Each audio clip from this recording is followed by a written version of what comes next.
오늘 여러분하고 같이 생각해 볼 주제는 4차 산업혁명 시대의 뇌교육입니다. 여러분들 그 작년 3월에 그 알파고하고 이세돌 구단의 바둑 대결을 보았던 거 기억나시죠? 네, 그때 이후로 우리 많은 이제 대중들이 인공지능에 관심을 가지고 인공지능이 무엇인가에 대해서 생각을 하게 된 계기가 되었습니다. 그러면서 사실 이 바둑 대결을 보면서 정말 인공지능이 인간을 능가할 수 있는가라는 것에 대해서 굉장히 많이 궁금증을 가지기도 하고 또 많은 분들이 인공지능이 인간을 대체할 수 있다는 것에 대해서 두려움을 가지기도 했죠. 이러한 그 인공지능이 나타내는 것, 즉 스스로 학습하는 능력을 가짐으로 인해서 인간이 해왔던 다양한 그런 프로세스나 여러 가지 일들을 훨씬 더 효율적으로 그렇게 대체하고 생각할 수 있는 그런 능력들, 그런 거에 대해서 사람들이 많은 관심을 가지고 있습니다. 그러면서 우리는 많은 이제 질문을 하게 되고 궁금증을 갖게 되는데 과연 인공지능하고 인간의 차이점이 무엇일까? 그리고 인공지능을 대체할 수 없는 인간의 고유한 기능이 무엇일까? 인간이라는 것이 뭐지? 우리라는 게 뭘까? 기계하고 다른 점이 뭘까? 이런 질문들을 굉장히 많이 하게 된 것 같습니다. 그래서 이 인공지능이라는 것이 인공지능 시대가 도래가 되면서 사람들이 오히려 기계적인 것에 관심을 갖는 것뿐만 아니라 내가 누구고 나의 인간이 존재하는 목적이 무엇이고 그러한 철학적인 문제에도 굉장히 많은 관심을 가지게 됐습니다. 그래서 어찌 보면 이러한 과학기술의 발전이 단순히 과학기술의 발전뿐만 아니라 사람들이 다시 철학적이거나 근원적인 것에 대한 질문을 갖게 하는 그러한 계기가 되었다고 할 수 있습니다. 이와 더불어서 인공지능이라는 것은 그 4차 산업혁명 시대와 맞물려 돌아가는데요. 이 4차 산업혁명이라는 단어도 여러분들이 최근에 굉장히 많이 들어보셨을 거라고 생각합니다.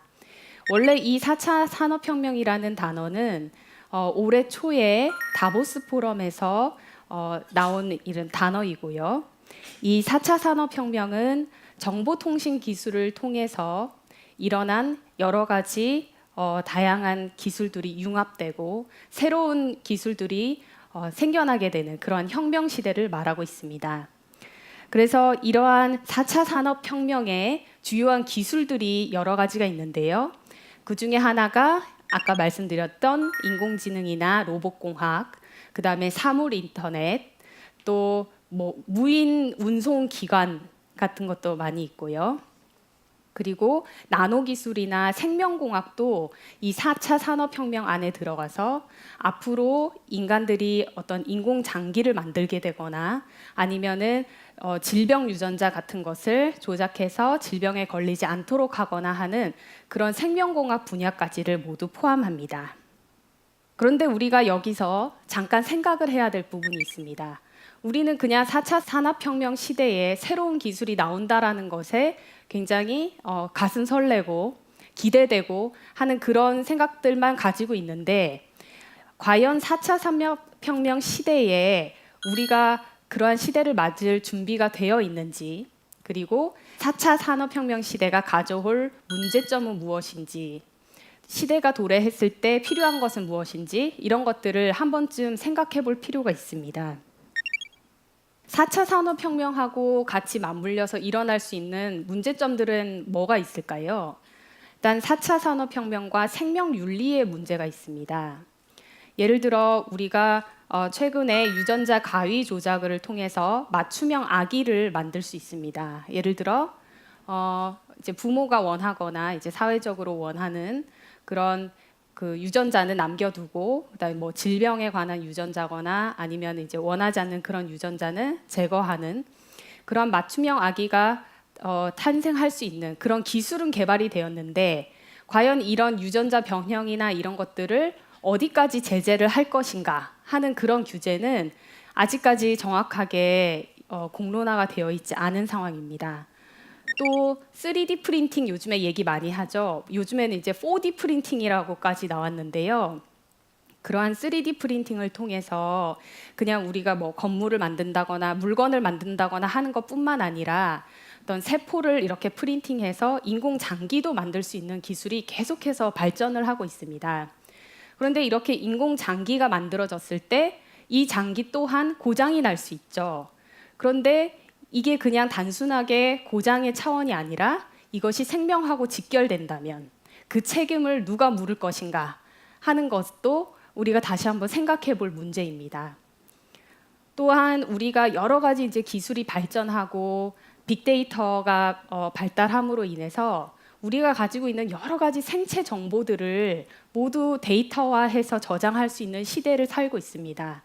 예를 들면 손 지문이라든지 뭐 홍채의 차이라든지 여러 가지를 통해서 그런 바이오 생체 정보를 얻을 수가 있는데 이런 것들이 만약에 그냥 노출이 되거나 했을 때 이것들을 어느 선까지 우리가 이런 보안 문제를 해결을 할 수 있는가 하는 그런 문제들도 있죠. 이런 윤리적인 문제뿐만 아니라 사회적인 문제도 생각해 봐야 되는데요. 우리가 아까처럼 인공장기도 개발을 할 수 있고 많은 질병 문제도 해결이 됨으로 인해서 이제 인간들이 점점 이제 더 오래 살 수 있는, 그러니까 수명이 연장된 사회를 살 수 있습니다. 그래서 최근에는 뭐 인간의 수명이 120세, 150세까지 연장이 되는 것이 아니냐라는 그런 생각들을 많이 하고 있는데 과연 이렇게 고령화 시대를 살 때 사람들이 그냥 단순하게 수명을 연장하는 것이 어떤 의미가 있을까 하는 거를 또 한번 생각을 해봐야 되겠죠. 그래서 이런 수명이 연장됐을 때 오히려 어떻게 살 것인가, 내 삶의 목적이 무엇이고 무엇을 위해 살아야 할 것인가 하는 그런 문제나 그런 질문들도 많이 하게 됩니다.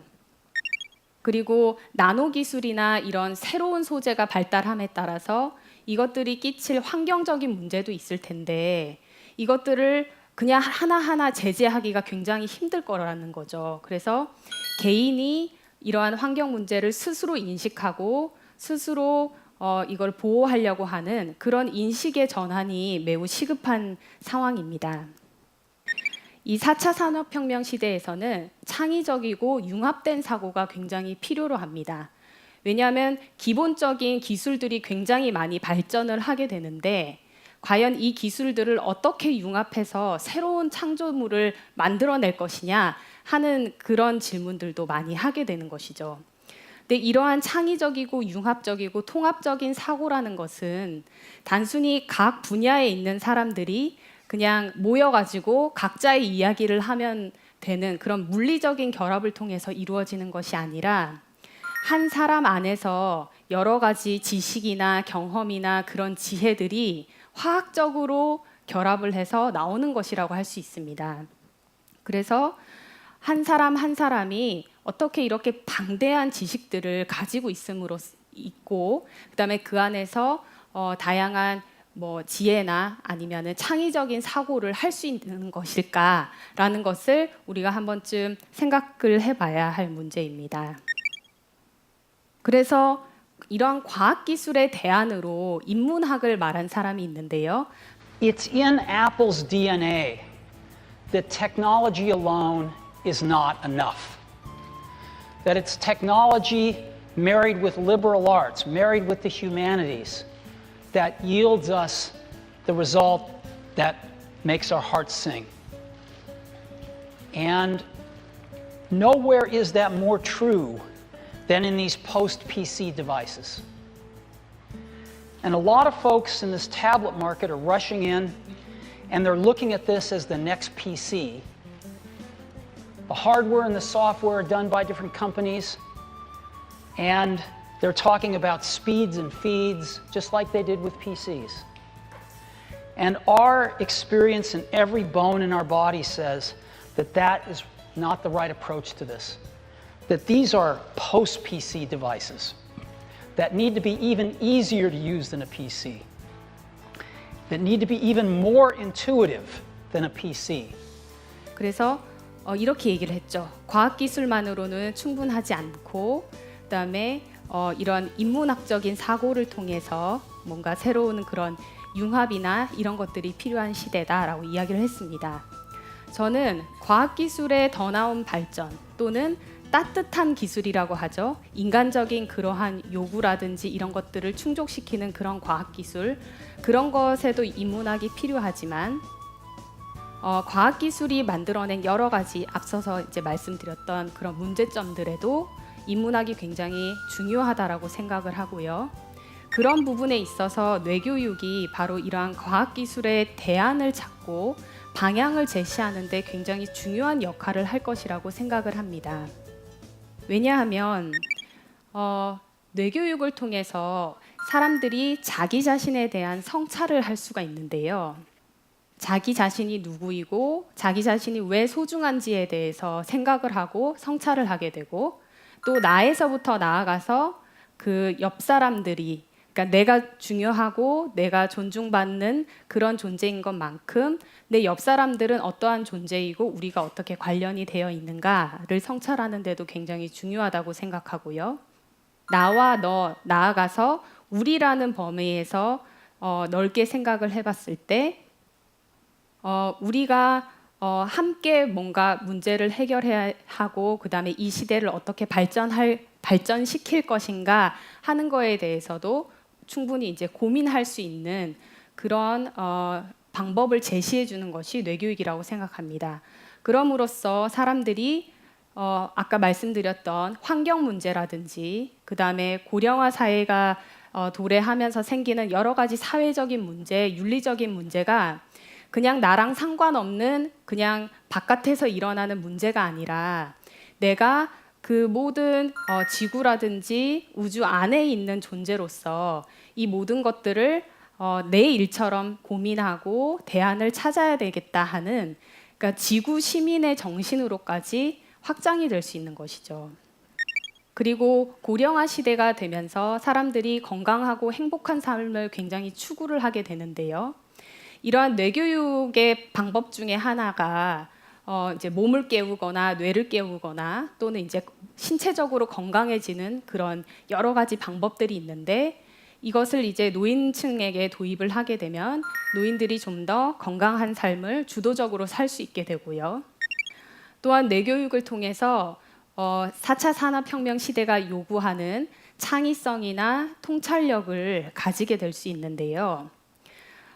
우리가 그냥 생각했을 때는 단순히 나에게 집중하고 뭐 명상을 하고 이러는 것들이 과연 창의성에 얼마나 도움이 될까라고 생각을 할 수도 있습니다. 그런데 실제로 구글이라든지 이런 그 외국의 굉장히 크고 유명한 그 회사들에서 명상을 그 회사에 있는 그 사람들한테 굉장히 적극적으로 권유를 하고 실제로도 굉장히 많은 거기에서 도움을 얻고 있다라고 하는데요. 그 이유가 사실은 이런 창의성이나 통찰력 같은 것들이 뇌를 어떻게 활용하는 것인가에서 나온다고 할 수 있습니다. 우리가 많은 정보를 듣기만 한다고 해서 우리가 창의적으로 되는 것이 아니라 그러한 지식은 기본적으로 가지고 있더라도 내가 그것을 어떻게 활용할 것인가, 어디에다가 적재적소에 쓸 것인가 하는 것은 우리의 상상력이나 아이디어, 우리가 뇌를 활용하는 힘에서 나오는 것이죠. 또 이러한 뇌교육을 통해서 단순한 한 가지의 방향만을 보는 것이 아니라 좀 더 넓은 시각으로 나, 우리, 그리고 인류까지 확장돼서 그러한 눈으로 세상을 바라보는 것이 이러한 창의성과 통찰력을 길러주는 그런 방법이라고 생각합니다. 그래서 저는 뇌교육을 과학기술의 문제점들에 대한 인문학적 대안이자 방향이라고 생각합니다. 감사합니다.